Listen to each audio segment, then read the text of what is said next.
Good morning, Mike. How you doing? Welcome to the roller coaster for a Wow. Wednesday, Steve.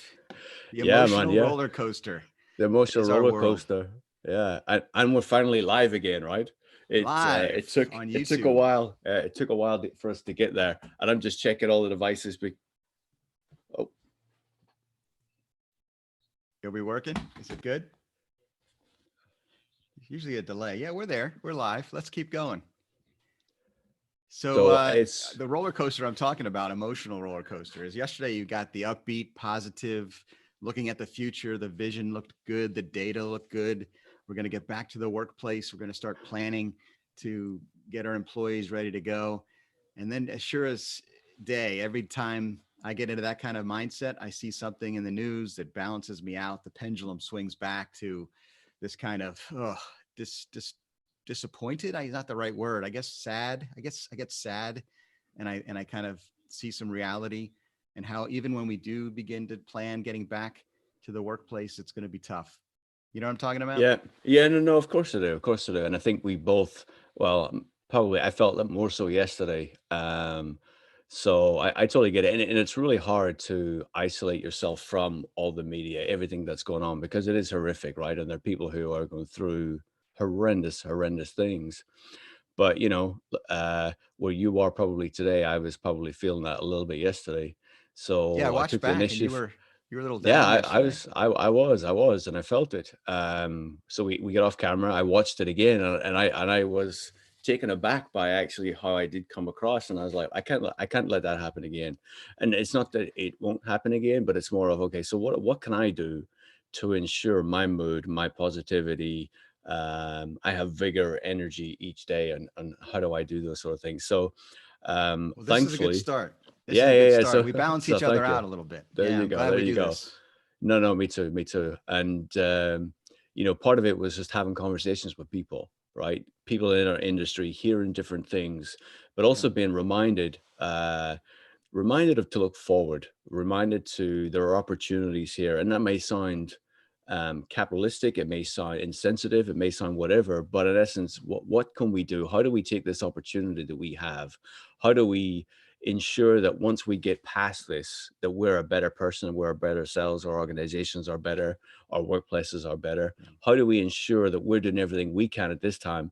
I don't want to, at any point, once this is over, look back and go, I should have done this. I could have done this. I really wish I'd taken the time to do that.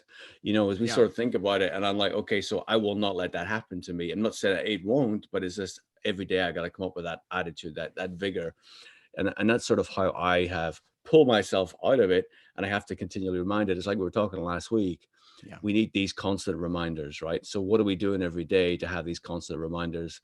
And part of my meditation process that we talked about last week as well was gratitude, right? So who are we giving gratitude for? And this morning, my big gratitude was one was to Bonnie Manter. Bonnie Manter, you may remember we were at Cortec, this little lady who came running up to us after we came off stage, who I barged do. into our conversation. Yeah. Yeah. Yeah. So this is a lady who is off the charts in energy, vigor. She's phenomenal. And I've been fortunate enough to get to know her a little bit. I spent an hour with her yesterday. Phenomenal. And she Awesome. grilled me. Awesome. She grilled me in everything, and my whole emotional state, my mental state, just everything. And the point of it was to not to beat me up, but in essence, build resilience, see the opportunities, move forward. And I think we have to do those things for ourselves. We owe it to ourselves. We owe it to our families. We owe it to the people we're responsible for. So that's where my new energy and vigor come out today, Mike, Awesome. and Wow. that's Well, what sort thank of you. worked for That's me. it's already you're already making me feel better. We're only Good, 4 minutes man. in, so There you thank you go. There you because I go. came in coming off this little bit of a lull yesterday afternoon and evening, but I have a lot to look forward to and be thankful for and have gratitude for as well. Today is Wednesday, Steve, so it's Workplace Innovator Interactive Day at noon Yep. Eastern time over at iOffice. So workplaceinnovator.com if you're interested in checking us out at noon today. I've got two great guests, someone from the UK who is a workplace leader and has a lot of thoughts about what's going on in Europe. And I'm excited to hear her perspective. And then from right here in New York City, Christina Herrera she's one of those people for me. She's that person I told you about who is just so brave and so inspiring because she came over from Australia after winning the green card lottery, and started her career in New York City as a 20 something. And she's just one of these very positive change management energized people who applies change management to the workplace, certainly. And but applies it to herself, applies it to her life, and is living out those principles of fearlessness and hope and optimism and faith. And I just love that about her. So I'm going to see her again for the first time since way back on episode 52, I think it was 52, which was probably a year ago on the podcast.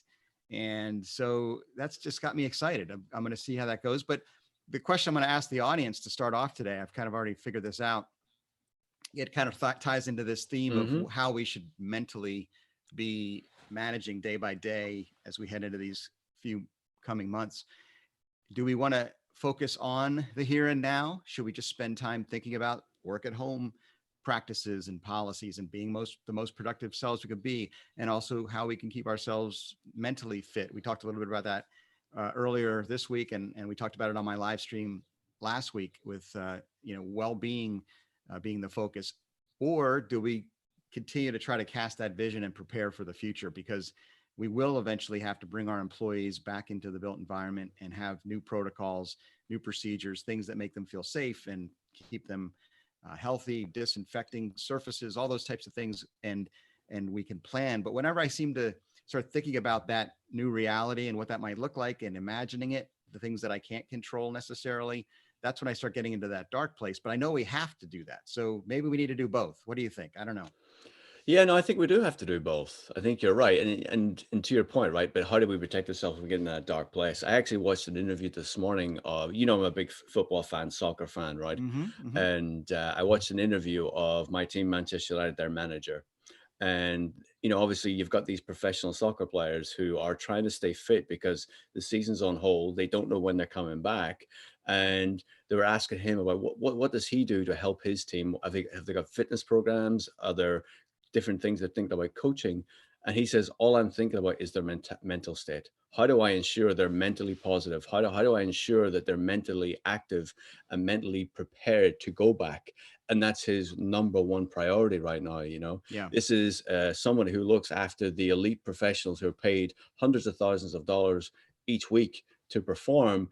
And all he's considering and thinking about is their mental capacity to get them through this case and then also get them prepared. So it's, wow. If we sort of think about from that perspective, how do we think about our employees? How do we think about the other professionals, the other service providers who are in our industry? How do we help them relay that message to sort of get that mental focus, to get that positivity, so that we all collectively have a mental positive state looking forward? So I think it is a hybrid, and I think we have to sort of think about both because both are relevant. Yeah. But But yeah, that's the baseline, right? yeah, Mental yeah, well-being and yeah. our mindset is the foundation on which we build all these other things. So, and again, I've always consider myself a positive guy. I mentioned before, I'm a Yeah. cup is half full guy. I'm an optimistic guy. I do get down when I see, the suffering going on, and I do worry and have anxiety like everybody else. In fact, that's something that I think the more I recognize that and call it for what it is, and not embrace it, I don't want to say, but Yeah. not be Yeah. afraid to confront it and deal with it, the better off. And things like exercise, like I was really at a low point last evening before dinner time, and I was going to skip going out for a run. My ankle's been bothering me. I've got something going on down there. I'm like, maybe I'll just skip today. And I said, no, I got to get out there. It was a beautiful day. We had some rain showers come through. April showers will bring May flowers, just like the pilgrims. That's an American joke. When I was growing up, my mom used to say, if April flowers bring May showers, what do May flowers bring? Pilgrims. Okay. There you Remember go. the Mayflower was the boat that came. Never mind. Ah, very Little good, play very on good. words there. Hey, you're educating me, man. Yeah, I was going to say the Irish, the Northern Ireland education probably didn't go into the New World discovery by Christopher Columbus No, I did not know. and his boat, No. his fleet of boats from Spain. Anyway, where was I? Oh, the idea being, I went out for a run and felt better immediately. Had a nice meal with my wife. She made this delicious dinner, fresh vegetables, chicken, ate, healthy. And then I finished up the evening by watching, I don't know, 3 episodes of The Office on Netflix, binge watching The Office. And that show makes Very me good. crack up every time and makes me feel Good. better every time. So I went to So, bed on a so, really so high hold note. on. So let's look at Yeah. this, right? So you went to bed in this high note. You woke up miserable this morning. What happened, man? No, I think when I went to bed, I turned my brain off, but Mm, the last thing I thought about before turning my brain off was what would I talk about this morning? And it was coming off mm, of a day of being tired and having some, setbacks at the office, essentially working on, some projects here, and also trying to plan for the live stream today at noon, and what was I going to talk about, how am I going to approach that audience, because they only see me once a week, and unless they're joining us here on open source workplace, which I hope they are, and I've mentioned it yep. to them, and I will again today. But it's week by week, and there's we talked about this yesterday, that the dramatic shifts that have happened over the last 4 weeks. It seems like forever ago that 3-4 weeks ago we started these things, and we're into just the beginning of it in a lot of ways.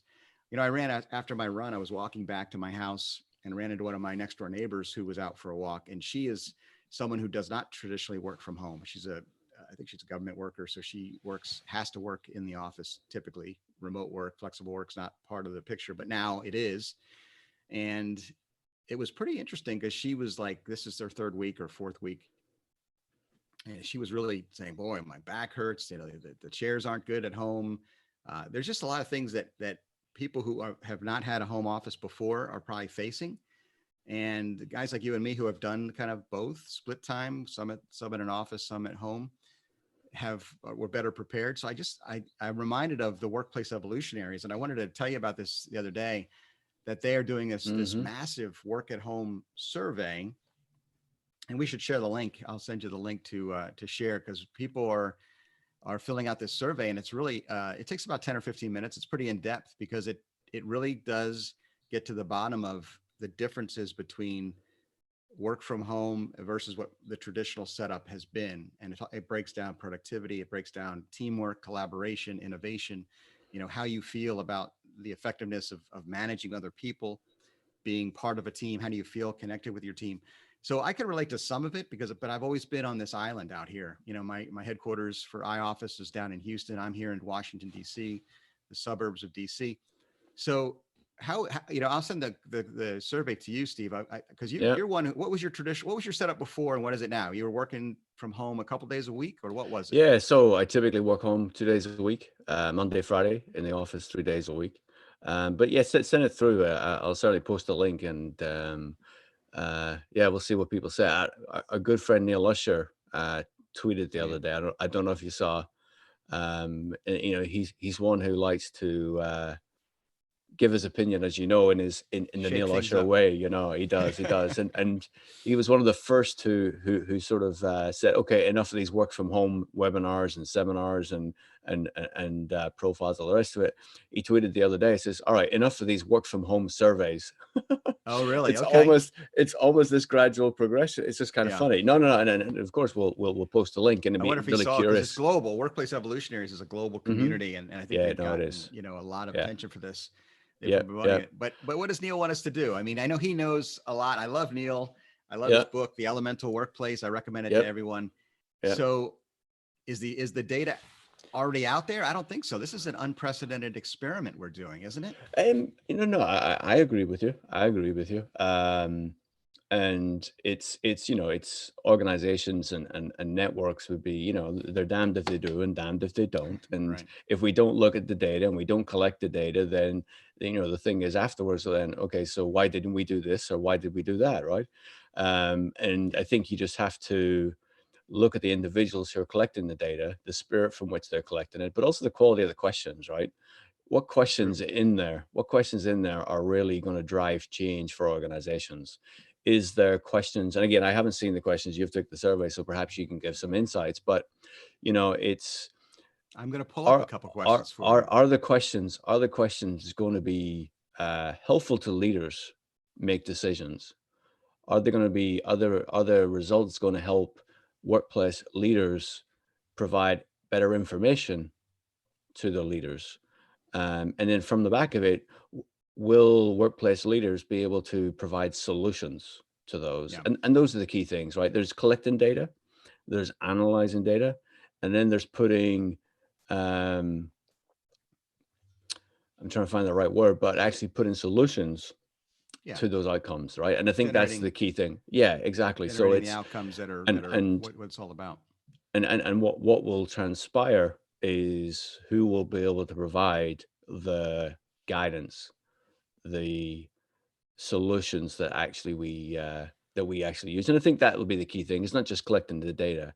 It's very easy to send out a questionnaire and get results, right? But Right. and we know the people behind workplace evolutionaries. We know who they are. We know how they think.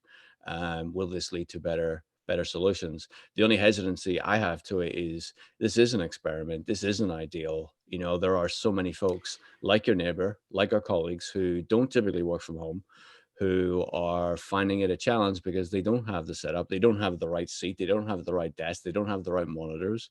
It's Hmm. not their fault, but it's what we're dealing with, right? And the real outcome is, will we be able to provide solutions for individuals going forward, that if one should this happen again, we're fine, or it becomes part of their workplace flexibility program.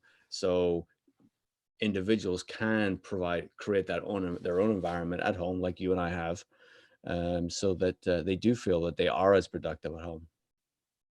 Yeah, absolutely. And again, I was skeptical. I'm a cynical guy to begin with. So when I went to the No, it's survey, the first few questions, because it was a lot about how often do you work from home and how often do you commute to an office and how much time do you spend in the car commuting, that didn't apply to me because I'm, hmm again, always a remote worker. But then as I got deeper into it, I remembered visiting my headquarters, which I do quarterly or used to anyway, and hope to get back to that. And the weeks I would spend in the Houston headquarters, finding an open space, establishing myself there, getting the technology right, beginning to do my work. And that's where I started to look at some of the questions. And again, it's a lengthy survey, but the idea they've set it up, and I'll really be curious to hear your opinion of it, is you've got, your work from home environment and your office environment, and then how satisfied you are, very dissatisfied, neutral, satisfied, very satisfied, so forth.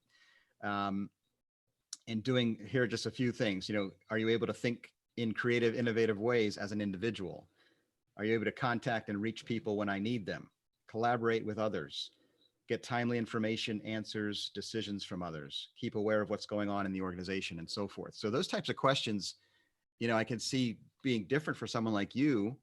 So maybe you had on Mondays and Fridays, you'd be at home, but then Tuesday, Wednesday, Thursday, you book all your in-person meetings for collaboration, for discovery, innovation with your team. Are you seeing any drop off in the ability to do things effectively now that you're 100% 5 days a week? Or is this the fact that we No, have Zoom and other technologies just allowing yeah, us to continue to do what we do?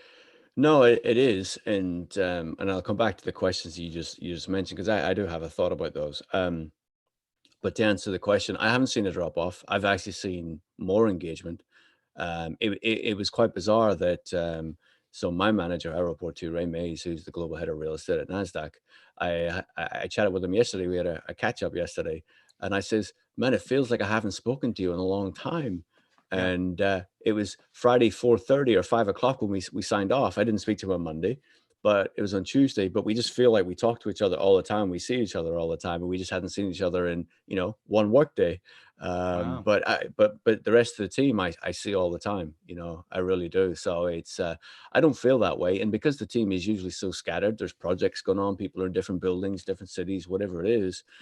At this moment in time, because of Zoom and everyone using Zoom, then we're able to see and feel attached to each other. So it actually works out pretty well. And then go back to the questions, some of the examples you give. You know, so if we get the answers to those questions, um, how does that? The real question is how does that compare to when we're in the office?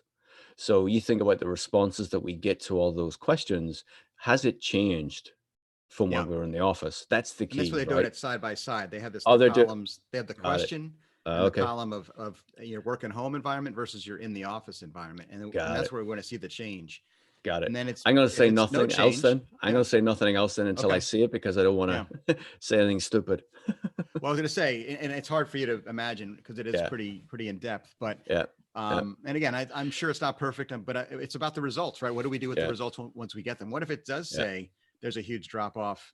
Then we have to figure out how to get people back into a safe and secure and a mentally comfortable place post pandemic, or at least post lockdown, because we're not going to be post pandemic. I don't think that's a future that we can hope for, at least until there's, you know, full treatments and vaccines, which is years away as opposed to months away. But in the coming months, we need to get back to work. And that's what kind of bummed me out. And we're going to be on a little bit of a roller coaster. We got a little time to get into this dark spot. I want to get your thoughts on it, and then pull me back up to start the day in a sure. positive again. But what really made me sad, Steve, someone shared on social media a video from a factory in Malaysia. I think it was in Asia somewhere. So they're kind of more, I don't want to say advanced, but more experienced dealing with issues like this, right? I mean, the culture over there is different. A lot of people wear masks, and here's another thing. I'll just be honest. I travel a lot. I go through airports here in America mostly, and you'd occasionally see a traveler from, it looks like some part of the Asian community, that wears a mask. And I always thought to myself, why are they wearing that mask? Are they sick? You make that, you make the Yeah, connection, and you start imagining, are they sick? Are they worried about getting sick? And I think it was, we now know, now that we're experiencing it, the idea is the mask doesn't prevent sickness, but it actually helps not spread sickness. So I don't know what to think about the old Mike and how I looked at those things, but now I start seeing videos of people going back to the workplace in this coronavirus environment, where organizations are going to do a lot to add more cleaning stations, more hand sanitizer. The cafes will be, constantly cleaned, and break rooms will be constantly cleaned. Conference rooms will be constantly cleaned. But then I was watching this video, and it was showing people coming off their bus that takes them from the parking lot to the office, or wherever, and they're social distancing on the bus. They have to sit every other row, and they're all wearing their masks, and they come off the bus and they wait to get into the office, and at the front door they're lined up to get through the opening security of the office, and they're wearing their masks, and they're all standing 6 feet apart, and then they have to walk up one at a time and get their temperature taken. We talked about this a little bit. Entering the building, before you even get in, you have to have your temperature taken. You're screened. Then you are handed a mask. So here's a fresh mask for the day. And then you go to get a meal at the cafe, and then there's another mask being handed to you. So then they're going into conference rooms, and they're sitting, far apart from each other in the conference. So you get my idea, right? It's like this kind of, it looked almost robotic, like we were just a bunch of, machines kind of going through these super strict protocols to protect the health of the people. And it really saddened me. It felt sad, because what makes the workplace so great to me, and what makes going to conferences, for example, so much fun, is that human interaction, the warmth, and the handshaking. I know that may go away now. We may have to find other ways to greet each other, and so forth. But what do you think of all that? I mean, when you have you seen any pictures of that type of thing in other cultures? If you imagine that in your culture, in our workplace, walking back into your office, and having those types of strict things going on, it'll feel kind of yeah. No, and I haven't. Orwellian, right? No, it will. And you sort of, obviously, as you're talking, I'm putting the picture in my head, and this is where organizations, I think, have to evaluate what is the most productive solution, right? Yeah. So you take that environment, is that the most productive solution? I don't know if it illustrated what the folks were doing, what were their tasks and functions they did for that organization. But I think each organization has to assess, okay, because I think we will have to operate like that for a period of time if we want to go back to the office. So then, is that the right environment for people to be going back to the office, right? Are people more productive? Can they do more? And if it's only partial parts of team going back to the office and other parts of the team are not, then does it matter if some people are in the office and some people aren't? Now, there's going to be those individuals that want to go to the office because they live in a small apartment in the city, they're climbing the walls, and the office just gives them an escape, right? Gives them a freedom. Um, and I think the organizations around the world will want to be trying to find solutions for those folks as well. So there's a lot of things to consider, but yeah, I hadn't thought of that before. The Well, you're actual right, and you mechanics. just made me feel better, because that was probably a manufacturing type environment, which Mm, I get. You need to physically be there to work in the assembly line or whatever it was. But I saw an article last week. Amazon has been doing this at their warehouses. Everybody's getting a face mask and getting their temperature checked before they go into the Amazon warehouse. Mm, Makes sense. They need to be there yeah, physically. They need to be yeah, working those machines and filling orders. But folks like in the knowledge worker base, folks like you and me and our colleagues, maybe there's some continuation of what we're doing now that yeah. doesn't So, but then require. take that to another level, right? Our industry has been turned upside down with co-working providers, right? So what does that environment, and you take the situation you just played out, what does that mean for co-working providers, right? How do they then assess? How do they then provide a service to a community, to their customers under that scenario, right? Yeah.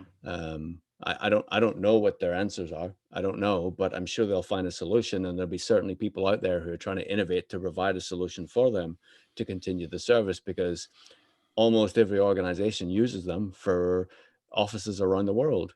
So that means everyone's vested in providing solutions for those co-working operations to continue to operate, right? What And was the other the side what of was it, the what was the benefit of co-working spaces? It was that those collisions, those interactions, yep, those yep, human connections, right? That's what yep. we're seeing the true value of. And if we're just going to be all 6 feet apart, sitting alone at a lunch table with masks on, then Yeah. that defeats the purpose. But we need to find a way around that. Yeah, no, for sure. And then you take it back a step where you've got all these other customers paying rents, but actually a lot of people can take a rent holiday at the moment, right? You call it what you want, right? The business, the what was it, the payroll protection program, where you Yeah. can, one in the US, get subsidized for 3 months to pay your rent. I don't know if you saw it. I watched Jeff Blau's. He's the CEO of related companies. He was interviewed by CNBC Squawk Box yesterday, Okay. and he was talking about rents, right? Companies who are paying, companies who aren't, individuals who are paying, individuals who aren't paying. And a few companies have been named and shamed because of how they've been rolling out their rent deferrals. Um, and he gave a breakdown within Related itself. A lot of the residential and commercial tenants are paying, retail aren't. So you think about all the organizations that have provide infrastructure to our industry. Um, the retail customers don't have the ability to pay. And yes, there's this program that the business was a payroll protection plan has been set up to provide that. But actually, we know, and it's well documented in the news, that there are delays in how to roll that out, because individual banks are struggling to, one, they've been overwhelmed with applications, but then also the process to roll it out is providing the challenge. But then that would Hmm. provide small businesses to pay their rents. And what's also interesting, just to add on to that, and the reason why I sort of get into this, one, it was mentioned on my call yesterday with Bonnie, but also I released a video last week I did with a New York property manager or I was property just going to owner, say, I watched it. and Great. we talked about that, and he said, Yep. it'd be really interesting to see how rents are paid, and I'm catching up again with him tomorrow, and I can't wait to get that update. Right, everyone's in Yeah. this together. Be communicative. But if you have the liquidity and you have the cash, you're still obligated to pay it, and you should pay it, because you've been a good servant to the actual industry, to the economy, to everybody. And I think people who don't behave in this environment, it won't be forgotten. You know, Mm. it's an Yeah. industry What's that, his name? That the real estate property manager? oh, John Schwartz. John was great. I Oh, he's great. recommend you check out that video. And you're going to do it weekly, Steve? Is that what Yeah, you're yeah, planning? A yeah, weekly yeah. update with John? A weekly 10-minute thing with John, just for Oh, him to share what he's seeing, what he's feeling as a landlord. But yeah. my point, actually, I got sidetracked of what my main point was, and I know we're Sure. coming up on time here. So I've posted it, and on social media, the comments that I'm getting, the landlords of all the cash, they should be able to not let people pay. And I was blown away by how many comments like that we got. The perception is, landlords have all this money, Mm. and therefore tenants, be it residential, be it commercial, be it retail, should just be able to not pay. And I was really, really surprised. Yeah. Um, I don't know what your perspective is or That's what just a you're hearing. misunderstanding of the whole Yeah, system. I mean, everybody's got obligations, and there's the kind of sad default that many get into of the haves and the have-nots. And in these times of crisis, those, I don't know what you call them, those misperceptions come out in a strong way. I Yep. recognize there's no, no one gets a free ride in this economy. We all have to help each other. And I think we all need to do our part, as you said. So that the thought of what John was talking about, and yes, let's help those that can't help themselves. That's always the case. Do Yep. good to be there for your neighbor, especially in times of need. So we need to be fair, but there's always going to be those, unfortunately, among us who take advantage of these opportunities, who could afford to pay and don't because there's some loophole. But we got to push those off to the side. Just do what's right for our immediate community and organization. And I think your point is well taken. So Yep. thanks for that. Yep. And again, thanks Yep. for brightening my day. You got me off to No, a good I'm start. glad. I'm glad I did. I hope you're feeling Continue the better. momentum as I head into Workplace Innovator Interactive today. Wednesdays at Yeah. noon, folks. It's always a good There time. you go. All right. All right. Thank you, Well, I Steve. will chat to you tomorrow, Mike. Take care. Talk to you soon. Have a good one.